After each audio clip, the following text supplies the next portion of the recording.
So this one, we're just going to do some modeling. And I have a mood board loaded up. So this is pure ref. If you need to go download it, you snag images from online, just use them as references. And all we're going to do is model some things we see in here. And we're going to focus or key in on very specific parts of these pictures, not doing the whole thing, just little different parts. And this is a great way to learn how to approach different situations whenever you're creating 3D models, all right? So you can model proportionally, you don't have to model to scale, and just pick something and go for it. And so I'm gonna go ahead and start with a this thing. I like this thing a lot. This is the exo-atmospheric kill vehicle, right? It's meant to take down ICBMs and stuff like that. But this is pretty cool, and it's like a little mini drone satellite thing, right? So we'll start with the cylinder. I'm not worried about a whole bunch of things here that normally would be called into consideration when you're making game models or high poly models. I'm doing more or less something like blockout, detailed blockout, concept modeling.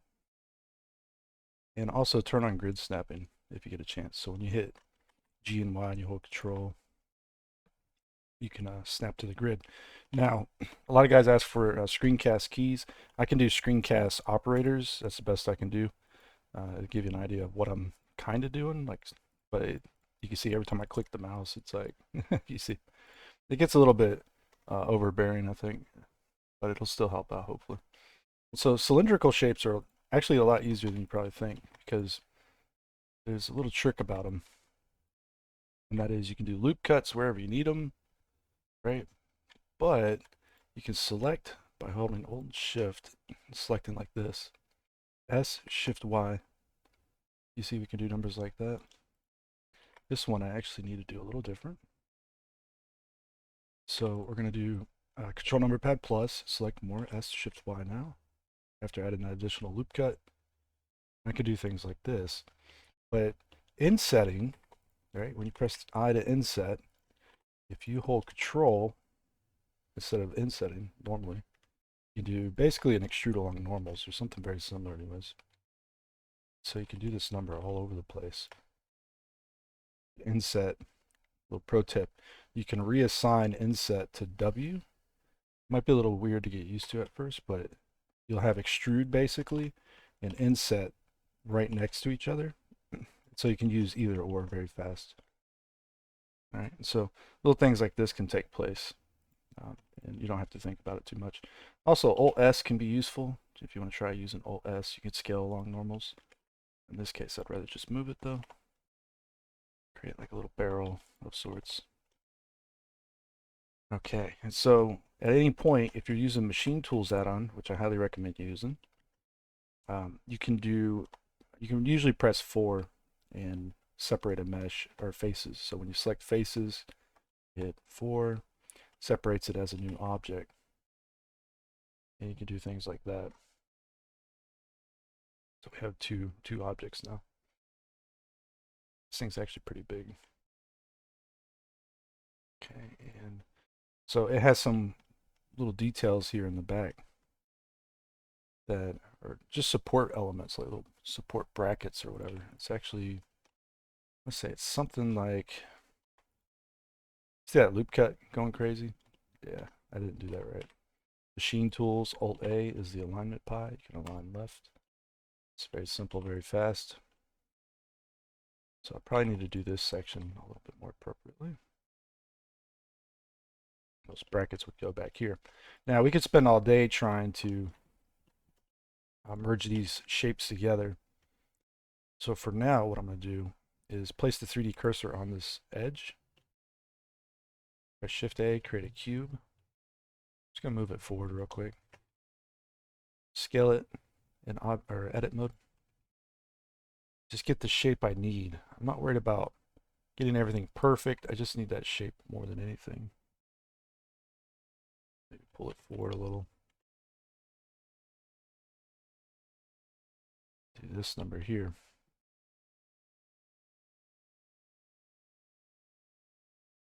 Maybe something like that. It has a little section that actually comes out right here, like this. And you could inset it if you wanted to. Taper everything. If you're making game models particularly, you're gonna bake these things, like high polys. That's useful. You'll see that I can come through this though and start to tweak it and adjust it however I see fit. Maybe I want like a loop cut right here, press E, F to make it even with the backside. You could do numbers like this. Maybe GG twice, slide that one up. Okay, so you're looking at the big shapes first. Primary, secondaries, tertiary shapes, all that fun stuff. So when we grab this, we can radial array it around this. Now if you don't have hard ops, which makes this extremely easy because you can do mesh tools, radial array, you'll have to find the center of this. Use a 3D cursor just to get started. It's over there. Create an empty plane axis. You see it's a little small, we'll make it a little larger. Pull it forward this way. Okay, and so this is going to be a little tricky to set up, but this here, we're going to array with this, okay? So when we do an array,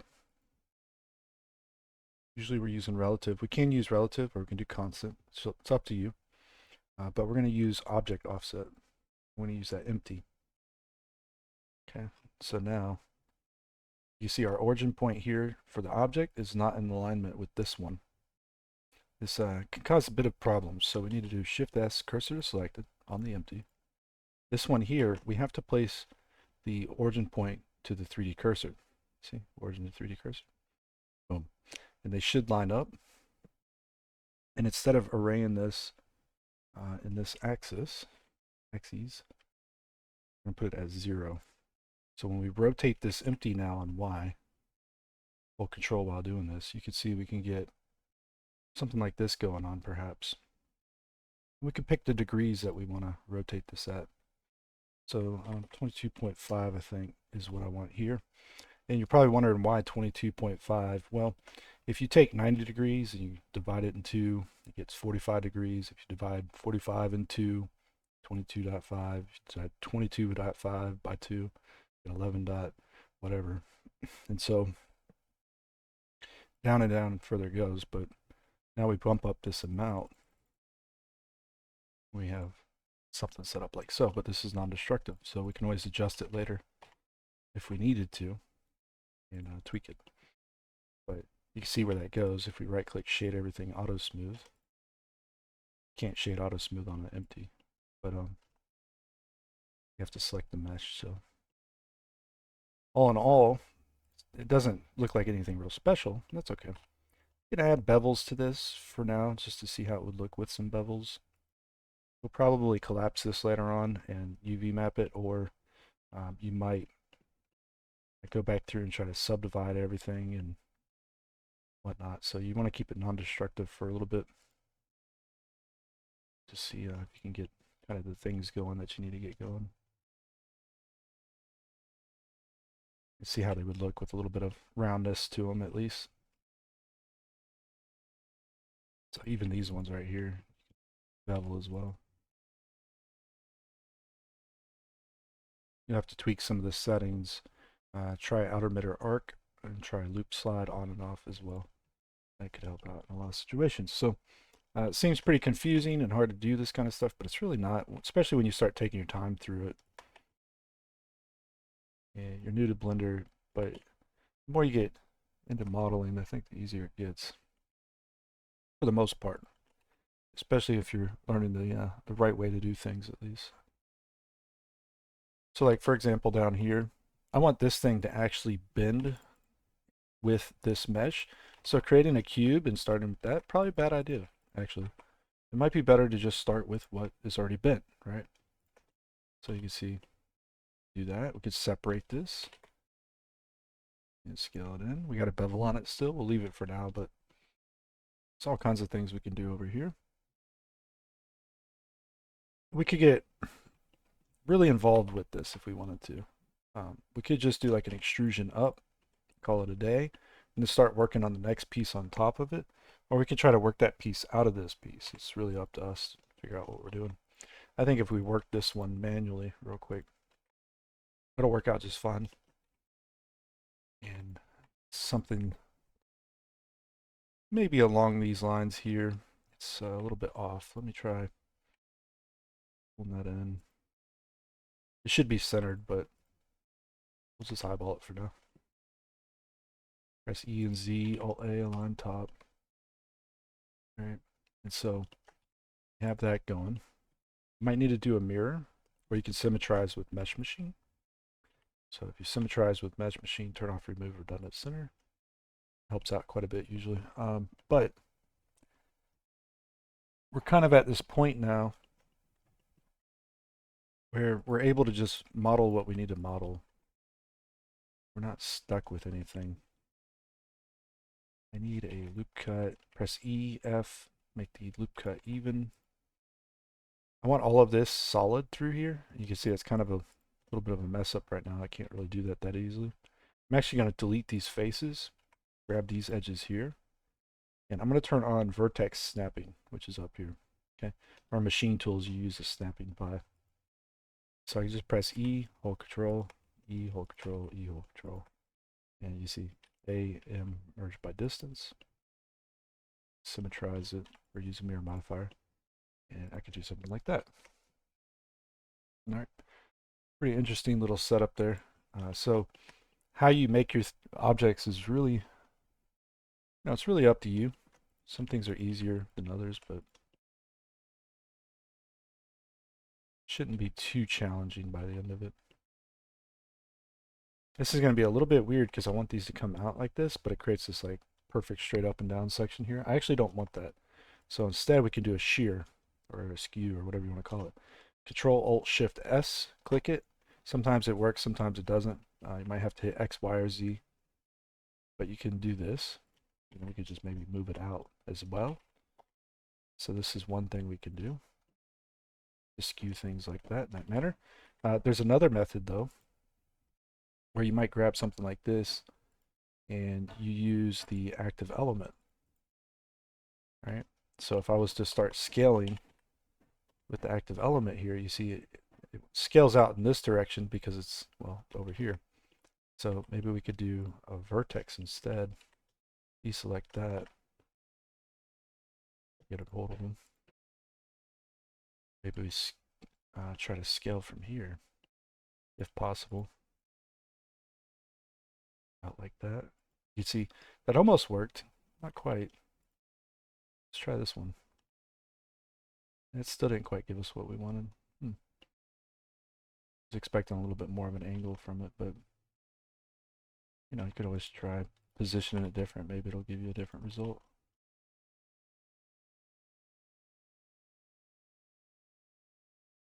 Yeah, not quite. So yeah, Control Shift S is our better bet. Try something. If it doesn't work, and try again. Oh, you can do this with active element as well. So let's take, for example, right here. We use the active element. We hit Control Shift S. You'll see that's probably more of what we want right there. Symmetrize it real quick. There we go. Not too bad. It's coming along at least. And maybe I do want a little bit of a top to it that flattens out, but not much, like really small amount.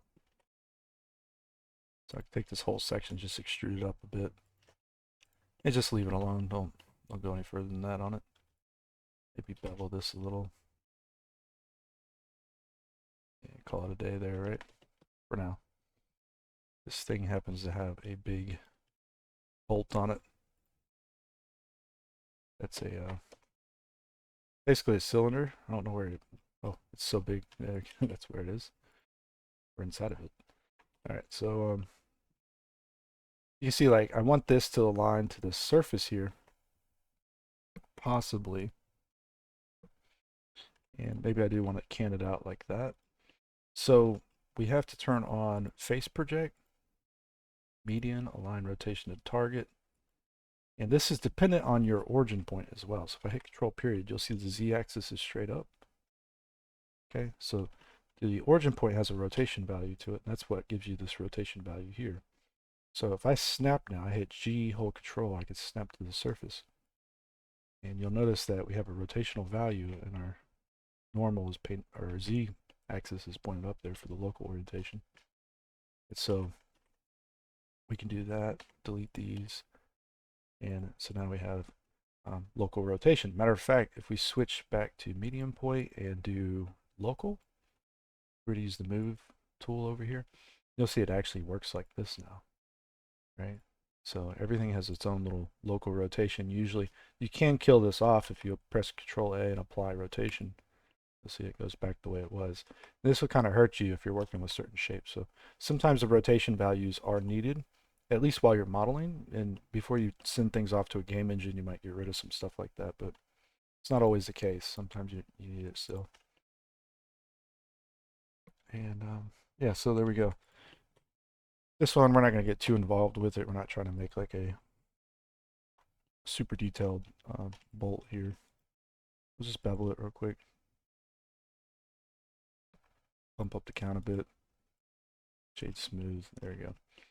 And so if we were to take this and reuse it, if we press Alt-D, it's a link duplicate. And then we can actually take these ones here and mirror them across this. Okay, using machine tools, you can use the mirror feature to add the mirror modifier, and that'll work out just fine there. Okay, so you click, select this thing. As long as the origin point's in the center, you can flip it across the center point there. So, and that'll get you at least in the ballpark of creating these kinds of objects. There's all kinds of other stuff on this. It gets really complicated. It would take a little while to model all this, even if you're just doing a kind of like a concept blockout. But pipes. Someone was asking how I do pipes. There's different ways you can do pipes. First of all, you can use just a straight Bezier curve. So if you have like soft tubing, things like that, wires, this is probably what I would go for because it's usually the easiest method for laying out wires, in my opinion. Now, unless you have a different, like an add-on or something. But when you create a curve and you go into edit mode and you modify it and all that, you can go to geometry, depth, you can add depth to it, right? But it gets a little bit nicer than this because this is nice, but let's take that away for a second. Notice where the origin point is here. I need to create another object using the exact same origin point. So I'm going to do Shift S, cursor to selected, and we're going to go ahead and create a cylinder. And this cylinder, we're going to scale it down here in a second. We kill the sides of it. Okay, I'm going to / to isolate just for a second. But if we wanted something a little bit more interesting, as far as like a tube or a pipe or whatever the case, we can do things like this, right? Where we create whatever kind of geo we want. In this case, it's pretty low resolution, actually. I don't want it that low. This was because we did that 6. So here's what I'm going to do. These ones in particular, as long as you're at 6 or above on the vertices for the cylinder, you can subdivide it and it still stays a cylinder. Anything below, it'll turn into some weird shape. But I could subdivide this real quick, apply it. It's going to get pretty dense. So hit Control 2 to subdivide, right? And then apply that modifier. But we can work this back to be a little bit lower res if needed. Control X is a quick dissolve. Find the edges we need or don't need. I think that one was wrong. Let's do this one. There you go. Pull that down a bit. As long as we don't go too crazy here, this should all work out. I think this one I'm going to GG twice down, hit G and Z and pull it up. I'm going to dissolve that one. All right. Let's get rid of some of these in here. Just trying to keep it simple for now. We're not trying to go crazy with details. We don't need all this additional stuff. Usually, if you're doing pipes though and wires, you do need enough that you can bend the mesh. All right. And it should be mostly quads. Not always has to be perfect quads, but usually quads. Okay, and so we got this shape made, same origin point as this curve here. So we can actually do an array. And let's make this one go up on Z. We can array it out a number of times, something like that. Okay, we can attach it to this by using a curve modifier. Select the curve that we created. It's good to name these things, by the way. Okay, and you can see it's kind of rotated in the wrong direction. Sometimes you'll get lucky. You can do X, Y, and Z here, and it'll start to line back up with it. Particularly with machine tools, because this curve, when we created it, it might have rotational values to it, perhaps. And the object that you created, this one, it needs to match exactly. And you should be able to then flick these around X, Y, and Z. But sometimes you might have to rotate the mesh in edit mode in order to get it to work and line up correctly. But if you run into any issues with that, and you probably will, just keep that in mind, all right? Also, because we're seeing like the end result here of the array on the curve and all that, this can become extremely confusing. So when you go back into edit mode, you'll see like we have the big section. I turn these off in edit mode, so I always know like, hey, when I want to edit this thing, I should just isolate it by hitting /, and I can come back over here perhaps and do any additional edits that I want on this particular piece, and do that number like so. Not to mention this array, you'll see there's something that says merge down here. You should be able to merge these together so that there's no holes in them when it's laid out. So like the edges should all meet up with each other. And then once you merge it, they should collapse, okay? That'll allow you to throw a subdivision on it at the very end, possibly, right? And you won't see any breakup in the mesh, and you can create some really nice smooth stuff, right? But now you can also grab the array, and you can start bumping out the numbers here. You also have the ability to make this fit a curve, which sometimes works, sometimes doesn't. So you gotta be careful with this one, but if you set it up just right, it'll usually work out. And I have to toy around with it a little bit though. Okay, so as much fun as this is, there is a little bit of a problem with this though. When we grab the curve again, if you can, because sometimes it's hard to see it, right? It's hard to get a hold of it. So select Bezier curve. There it is. Sometimes it's useful to put this in front, so it's easier to get a hold of it, right? And on top of that, you might want to snap this to the surface of something. And when you do that, you snap, face project, median point, align rotation to target, project individual elements even, backface culling, whatever you got to set there. Some of those are optional, but if you press E and extrude, you see how it comes towards the camera? It's a nightmare. But basically what's going on here is that this mesh, like the curve is snapping to this mesh, and it gets in like a vicious loop where it just starts pulling it towards you. You have to hide this, right, when you do that. And then just press E and extrude, rotate. You can modify your curves, do whatever you got to do here. So if you needed some pipe that runs all the way down this way, some kind of like soft pipe preferably, but you could do different little edits with the curve and make it look how you want. So for example, if you press V, see how we can do automatic vector or line free. You can do vectors as well. Let's just straighten them up. If we come up here to segments or control points, you can see that's right there. There's other stuff to play with up here. Okay, so like segments, subdivide, switch directions, and set spline type, poly, Bezier, nerd, all that fun stuff. But we can do, yeah, you can just play around with these and see what you can end up with. Because you can see this can create like a nice sharp corner if you needed it.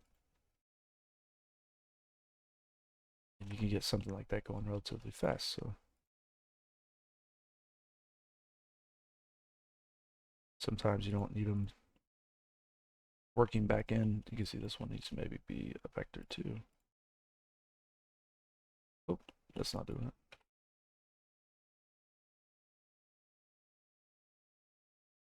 Okay, I guess that one does not want to work like the other ones. There it goes. Finally it switched over. See if we can get something kind of interesting here.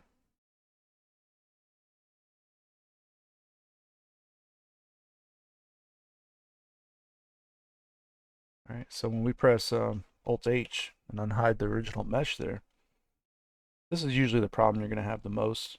It just kind of does some goofy stuff to mesh when it's too tight of a corner. Right?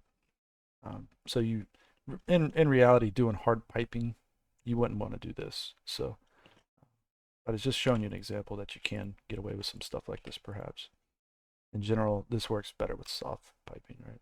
You do automatic weights and try to line everything up. A little confusing when you're just getting into this. Also, I'm going to turn it snapping off. Usually once you snap it to the surface, you can go back and tweak it later. There's additional little ways of doing things, but for our purposes of today, we're just going to kind of eyeball things. But you try like mixing things up with like maybe shrink wraps or there's like specific snap setups that you can do, like offset from the surface with the curve. In this case, we'll just eyeball it. Right. So yeah, you can see that subdivision at the very end here really just makes it look a lot nicer, a lot smoother. Which is fun and gives you a chance to do that. Now let's do the other method, which is better for hard piping. There's an add-on that comes with Blender where you can create a single vertex. It's called the extra, well, edit preferences add-ons enable extras, and you can add a single vertex. This thing is hard to see sometimes, but press 1 when you're in edit mode. It's just a little single vertex, and you can surface snap this thing potentially. So you would do face project and all that fun stuff again, right? So you press G, moving around, hold control, and it will snap to that surface wherever you need it. Okay. And so you can work with this in this manner, like you're doing retopo basically. But you can press E and start snapping it around, basically. And whatever resolution you end up with here is the resolution you get as far as the pipe goes, okay? If you do a hard section, for example, you can bevel these by hitting Control B and V, or Control Shift B. And you can bevel this little area, something like that. Right? But the reason why we're doing it this way is this string of vertices that we just created. We can go ahead and convert it to a curve. And now this little section down here, you can actually just go ahead and give it some depth under bevel. And you'll see when we convert it to a curve, it's using a poly curve. Right? It's not Bezier. So there's no control handles or nothing like that. It's more like this. And so this is, it's great to lay out as a mesh. It's a little harder to control when it becomes a curve. So just keep that in mind. If you convert this back to a mesh right now, you'll see it does this number. Probably not what you want. So you'd actually have to get rid of this, convert it back to a mesh, and then you can keep working on it if you needed to. So that's just something to keep in mind. And convert it back to a curve though, give it some depth. Shaded auto smooth. And there we go. So we have something like that now. Convert it back to a mesh when you're done with it, and there you go. You have this set up. There's a little add-on called Set Flow. I'm going to demo it here real quick. It's real good for this. You install the add-on. It's free. There's a link on the website, but Set Flow will try to cause these to be smoother through these areas. So you can up-res them basically if you needed to. Really good little add-on. And you'll find quite a bit of use out of it because this is not high enough resolution going all the way around. So I can grab all of these, set flow. Sometimes it won't work. You have to go into object mode, reselect, go back into edit mode, and then do it. So just keep that in mind. But yeah, you can lay out some Kind of interesting stuff rather fast that way. Don't forget you can do little modular pieces for hard pipes as well. So let's just give you an example. We're going to scale this. Whoops, not snap it. Scale it in a sec. Snapping it to the grid. I'm going to scale it down. So you can see we got a 40 centimeters section, I think, right? Unless these are the meters still. I don't know how big is this thing. Yeah, 40 centimeter section. See? And so this is good because we could place, origin point back here perhaps. But maybe we need like an elbow or something, right? Like we need to bend it. Number of different ways you can come up with bends. But we could do this kind of manually, or we could do like a skew. Press 1, extrude it down, align bottom. You see how that came out 30 from there, so let's match that right here. Usually, press E and F, do loop cuts, E, F. Let's try that one again. Okay, so I just need these perfectly aligned real quick, because we're going to delete all that. Grab these, Control E, bridge edge loops, number of cuts up. And we can adjust the smoothness here as well. This is the way I do this a lot of times, but I'd say maybe not the best way perhaps, but it's one of the fastest in my opinion. So we can make little modular pieces. That's all that's really going on here. So you can see if we keep running that kind of idea out like that, we can have like a little small pipe piece. We can do a bigger pipe piece. And if we're using this with a trim sheet, we're able to do pretty much anything we need rather fast. These probably should have one on each end, but we're going to skip that for now. So you can see, once again, I started with a really low res cylinder, which is, it's okay for blockout, but probably would have been better if I set it higher to begin with. So it's kind of hard to subdivide these things sometimes and get them to do what you want. But maybe it is just like a hexagonal pipe. Who knows? Maybe we need that. So we can take these though, because the origin points are all lined up kind of in the same locations. It'll line up to the grid, and now, with just a few pieces, an elbow, a T joint, a Y joint, whatever, a 45-degree angle pipe section or something, you can make all kinds of stuff just happen. So you can see here, maybe this one goes down. Have some ridiculousness going on back here somehow. And it all snaps to the grid. That's the best part. And so, like, if you wanted this to come forward, like right here, you see, we rotated that, it wouldn't work in that flow. Usually your modular pieces need to flow in like one direction and loop back on themselves. So it depends on how you rotate these things. Like this wouldn't make much sense doing this, right? Where you have the two ends joining like that now. So keep that in mind. You probably want to do it this way instead. And because we did do it this way, suddenly I think we just found a fault in the kit, right? Something's either not on the grid or, yeah, those ones aren't on the grid. When you do things in a group, it'll snap to a medium point. Okay, so like if I use the move tool, this is the median point. That's not what we want. So we have to use an active element. Otherwise we'll get off the grid. That's what happened there. Okay. Let's just keep that one in mind too. When you do groups of things, you have to do that. But we're still in business here because we can rotate things and then move them in place. And you'll see these maybe not line up quite perfect because they're not real like cylindrical type pieces, but still could work with each other potentially. Trying to figure out what I want to do here. Because I want this one to be going back down. Or maybe forward. I'm not modeling off the reference for this, just kind of demoing it, but I think you get the idea here that you can do stuff like this. And so you can also make, more original like pieces. It's not just, you're not just stuck here with this. You could, for example, take all this down to some point, add a bunch of loops in it.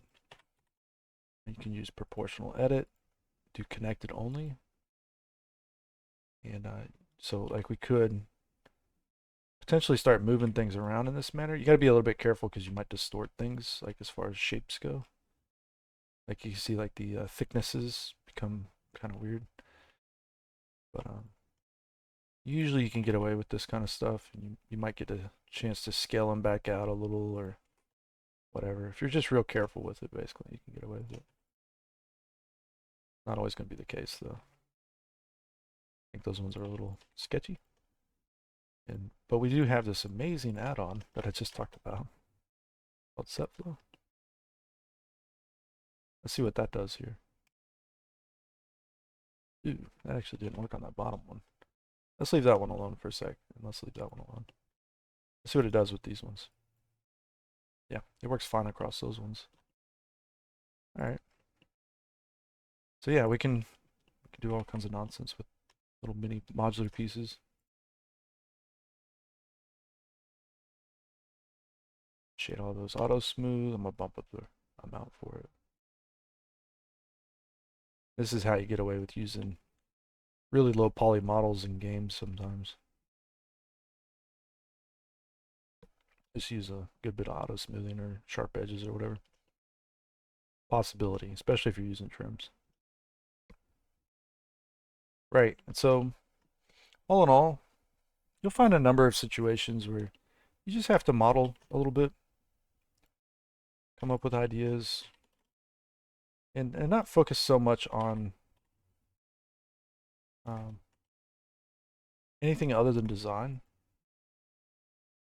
Just go for design, and you can worry about technical stuff later.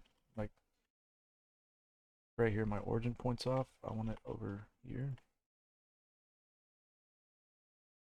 Like a little wishbone looking thing.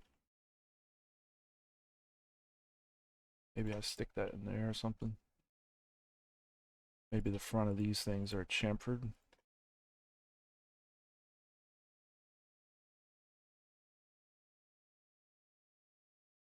If it's beveling the vertices, you just hit V. And maybe these things are like this. Right. So this gives you the opportunity to start building up complexity. Notice we haven't been doing anything real fancy yet. Like we could do more things, like cylinders, and scale them down and rotate them, and we can start doing some booleans perhaps.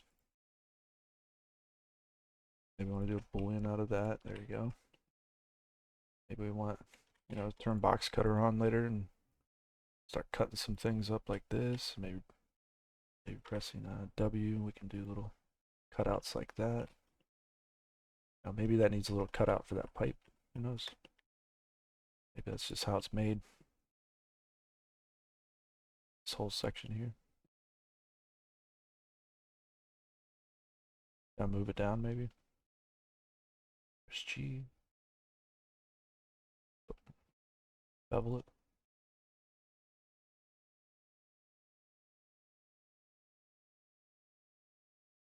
Right. So before you know it, you're making just nonsense all over the place. When you start to see it with a little bit of color breakup, you'll realize that this actually works out quite well, generally speaking. Some of these things might be darker than others, or maybe this is a big like soft dark gray tube. This could be just like a weird off metal. It's like a something like that maybe. Might actually copy that, paste it. There you go.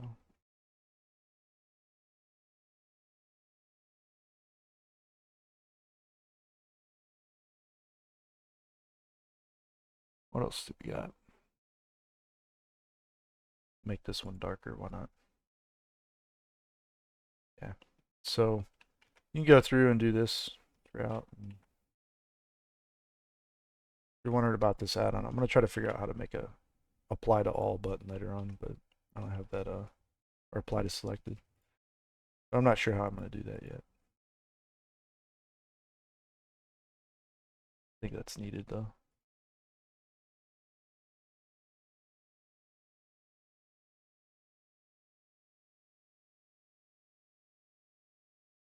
Yeah, so that's the start of something at least, right?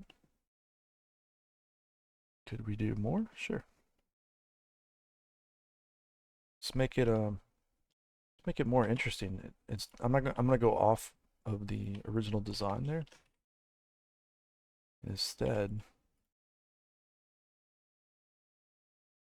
I'll take this and move it back real quick. Okay. Shift R to repeat.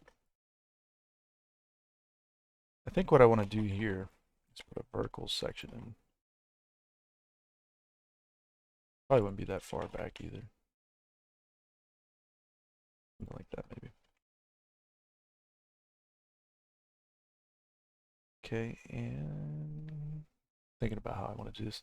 I think punch it might be the best way. If you don't have the Machine Tools Deus Ex version, you should probably buy it because there's a punch it's included with it. And that's the main reason probably why you should get it. But so you could do like knife tool, and you could cut the little elements that you want, and just use angle snaps if you want. I made a video talking about how I use these angle snaps or how you can set these up with the knife tool. I went the wrong way. Just not paying attention. You have to modify the knife tool in key maps to get this going.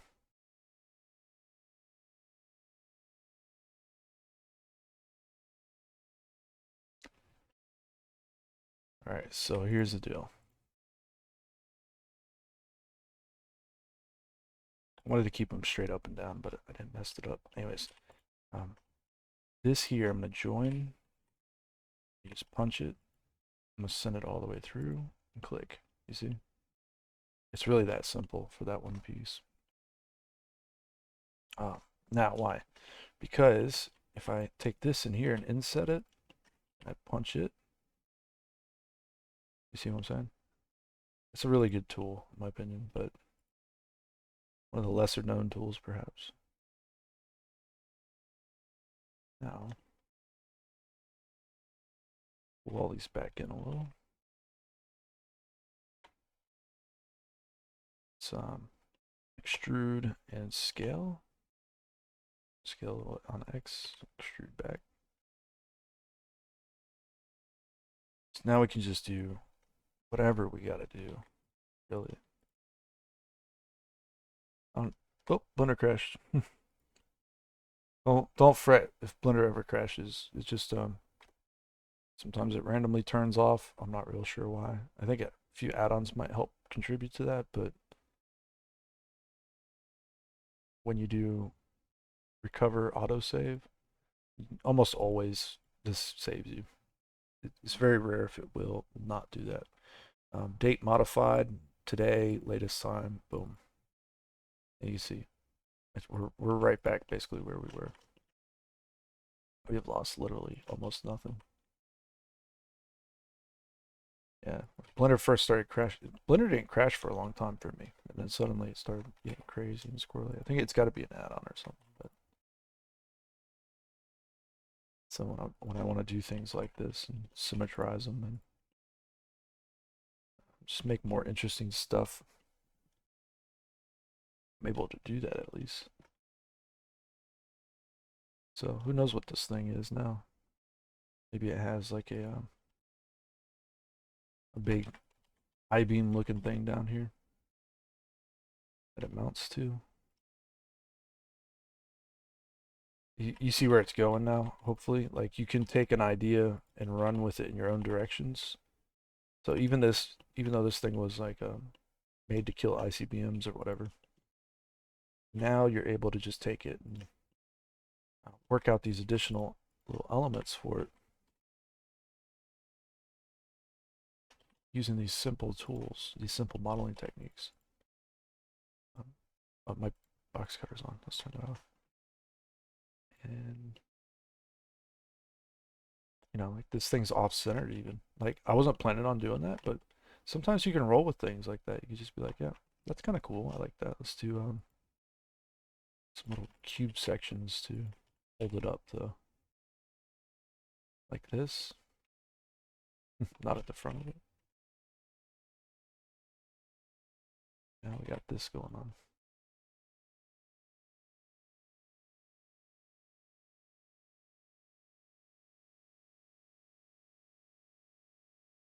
Yeah. Do two lip cuts. I probably could have did these both first, but you can extrude manifold on these ones. That'll still work. Chamfer. Yeah, so maybe add something like that. That's a possibility. It's just like a dark gray steel piece that holds everything up.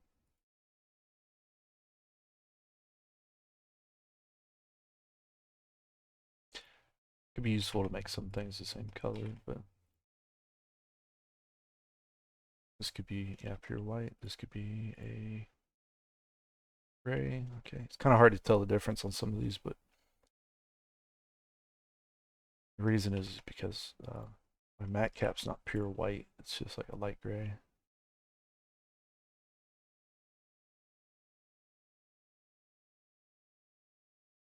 Right here. Could probably get away with doing that's before we extrude it. Let's do this number. We'll make it simple for now just for the video, but just do a bunch of loop cuts, bevel them, and then delete them. And so now we can just quickly run through and select the bottom ones. And technically, this is kind of a waste of time too. Like you could take all of these and delete them. You just leave the top one and then array it. Pull it down like that, and then mouse wheel down until it fits. It's okay to have them kind of lay over one another, but you do want it pretty close to where you need it at the bottom. The only reason is because we got to pull this edge out, you see? And if we solidify this, probably go that, make that one go in. So now we can do like a dark section like that. Yeah, and before you know it, you're making pretty much anything and everything that you ever wanted. Very fast like too. Some of this stuff like right here. And I inset, if I hit I turn that off, right? But maybe like all of this stuff right through here, we don't touch none of that. And all of this we just flatten to the bottom. You see? Now we can scale it out. Our platform, you know, almost works with this, but not quite. And that's okay because we can do numbers like this perhaps. And then we can symmetrize it, has a bevel on it. That wouldn't be the right color, obviously. But we could do that number. We have like a little mounting bracket of sorts. We could work that further in the future. You just throw it back here if we wanted to. Right? You can set up more things like this with bolts all over the place. Very interesting stuff you can make very fast. And if you make a seamless patch of like wires and stuff, you can lay it across this whole area potentially, which is even crazier. A little kit section of wire or whatever. Okay, so that almost made it across, not quite. Bisect it, flip it. There you go.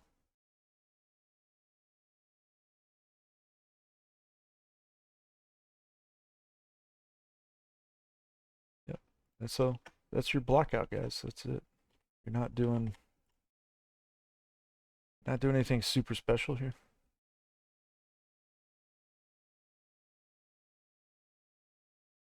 You want to try doing some patterns in here. This is using box cutter / hard ups. I want it like that, but I want to scale it maybe.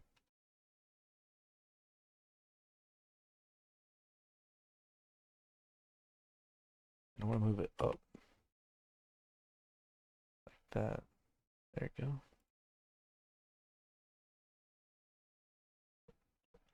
It does need some functionality to it, unfortunately. Like it doesn't have like certain panels that you could access, perhaps, which could cause some problems. You might want to add those little elements all over the place, like little latches and other random things, right? You can see that last bevel there is kind of pushing it, I think. But yeah, that bevel didn't work out too well. Probably have to collapse the booleans and then try to do it manually or something.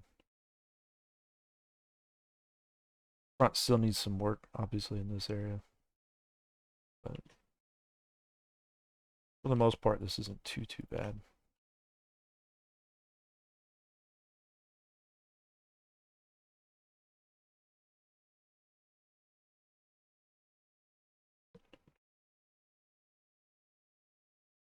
All in all, yeah, that's it. So we can say that's um,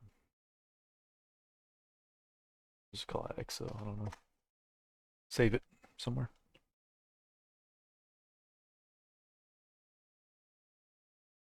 I think I'm gonna take this one, bring it down real quick. We'll call it here after this. For this video, anyways, I'm gonna run this one forward as long as I can, as far as possible. This may or may not match up to the other one, right? Because we did a proportional edit on it. Sometimes they just don't. So a little trick here is that you can just vertex snap a lot of stuff. If you have UVs on this already, this might cause problems, but if you don't, you just vertex snap things. You see that face there at the bottom? Don't really need it.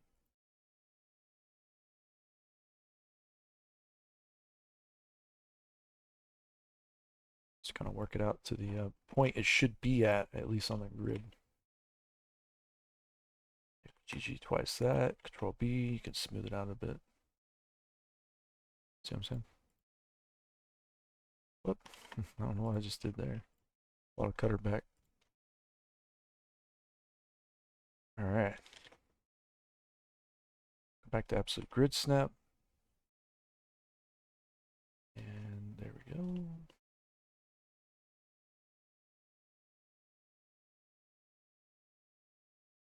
Doesn't quite meet up with this one, so I'm gonna pull that back actually. I think it'll look nicer if it. Oh, what happened there? Oh, they're in the middle. Hey, where'd they go? They're in the middle.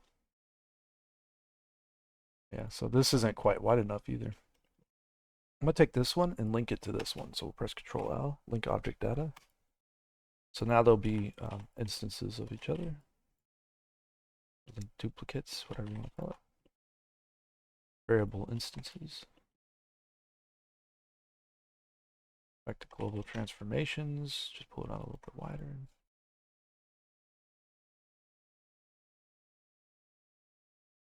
Doesn't quite match, does it?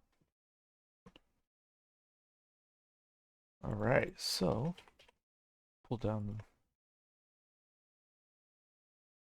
So this should be kind of fun. We can snap absolute grid snap, right?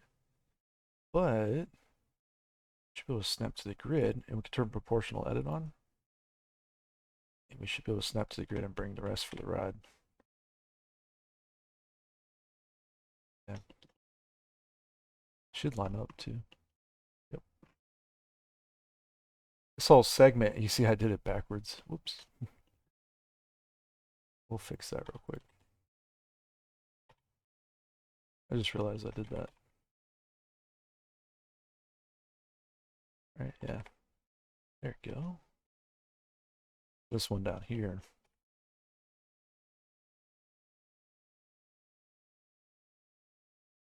We'll just prefix that real quick.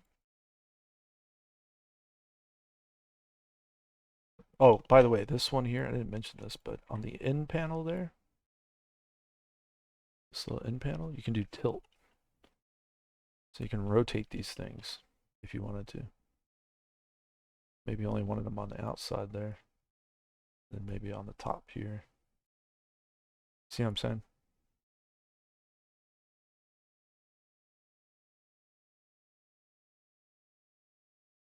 You can kind of get that nice and going the way you want. You can also get hold of it. Come on, you can do it. There you go. When you're in edit mode, you can also do radius. Just keep that in mind. You can change these things if needed. I don't know. Maybe you'll do that on some pieces and not on others, but it's something you could do at least. I feel like I had a bigger pipe section in here somewhere though. I swear I modeled one, right? But I guess that is it. I just turned it into that.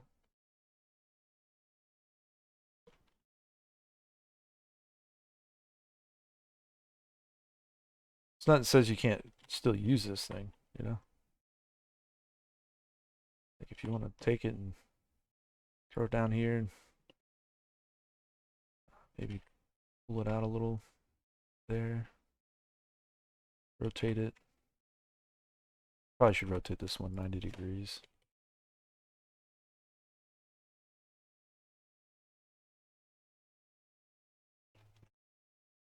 It's got a nice little kind of weird arc to it. So maybe it just runs all the way forward and stops, you know? Maybe it goes in there and does something or whatever. Should be able to match. Yep. There you go.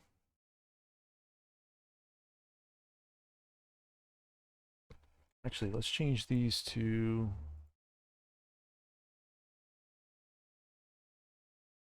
just something a little bit darker. We'll have to see. I don't have an apply all button for this yet. That's what I was talking about. Like if we wanted to change all these with this color, this is how we'd have to do it. Now, of course, if you use materials on the other hand, you could use that, but this is kind of like a short, little bit of a problem with this one for now. Pretty sure I can pull up a, pretty sure I can add an apply all button here to this, but I'll have to figure that out later. Yeah, so create what you want, have fun. Don't be afraid of, you know, tweaking things and making things a little bit more custom like these little edges here. Like if I scale them, let's move them over real quick.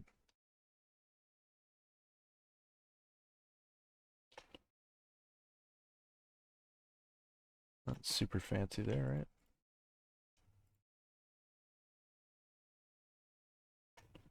This one will just take the front sections and pull them back. That.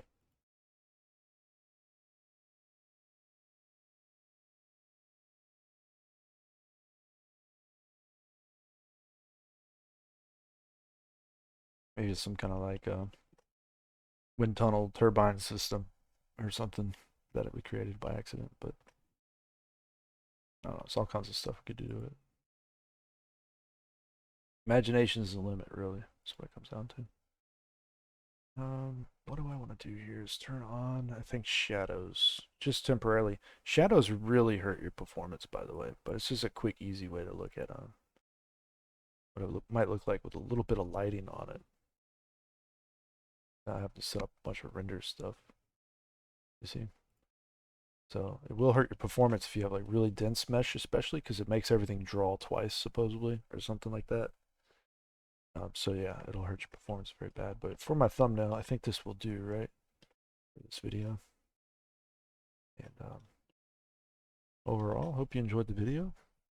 Learned a little bit about modeling that could be useful for you using the different tools available. You can throw and mix subdivision into this as well.